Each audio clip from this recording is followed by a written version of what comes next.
Good evening friends, আমি মৌমিতা। আজকে আমি চলে এসেছি আপনাদের কাছে একটি সহজ সরল রেসিপি এগরোল নিয়ে। এগরোল তো বাড়িতে সবাই খেয়ে থাকেন, আমি যেইভাবে বানাচ্ছি এইভাবে একবার বানিয়ে দেখবেন।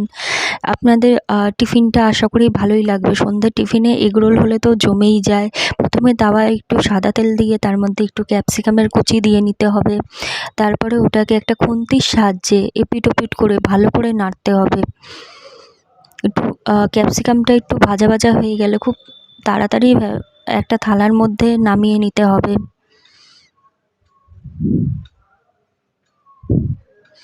এইভাবে গোল করে আটাটাকে এরকম বেলে তারপরে রুটি বেলতে হবে, রুটির মতো করে বেলে নিতে হবে। এগরোলটা আমার মতো করে বানালে এতটাই সুস্বাদু হবে। আর যদি আপনাদের ভালো লেগে থাকে please like, comment and share করে দিতে ভুলবেন না। এরপরে একটা পাত্রে বাটির মধ্যে 2টি ডিম ফেটিয়ে তার মধ্যে স্বাদ মতো নুন দিয়ে একটু ভালো করে ফেটিয়ে নিতে হবে। ফেটানোর সময় অবশ্যই মনে রাখবেন ফেটানোটা যেন ভালো হয়, তাহলে এগরোলের কালারটা খুব সুন্দর আসবে।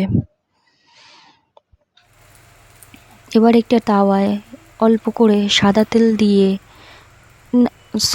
এবার একটি তাওয়ায় রুটিটাকে এপিট ওপিট করে ভালো করে ভেজে নিতে হবে।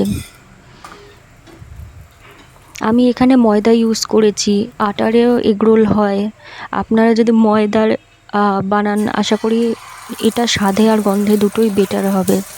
এবার রুটিটা ভাজা হয়ে গেলে একটা তাওয়ায় সাদা তেল ঢেলে তার মধ্যে ফেটানো ডিমটা দিয়ে দিতে হবে। তার উপর ভাজা এগরোলের রুটিটা দিয়ে দিতে হবে।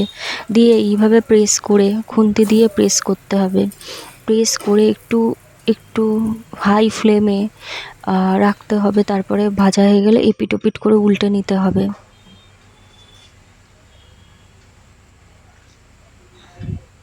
এবার নামিয়ে নিয়ে একে একে ক্যাপসিকাম কুচি, পেঁয়াজের কুচি, টমেটোর কুচি, একটু লঙ্কা কুচি, একটু পাতি লেবুর রস, আমি এখানে কাগজি লেবু ব্যবহার করেছি। কাগজি লেবু দিলে এগরোলের গন্ধটা ভালো আসে, তাই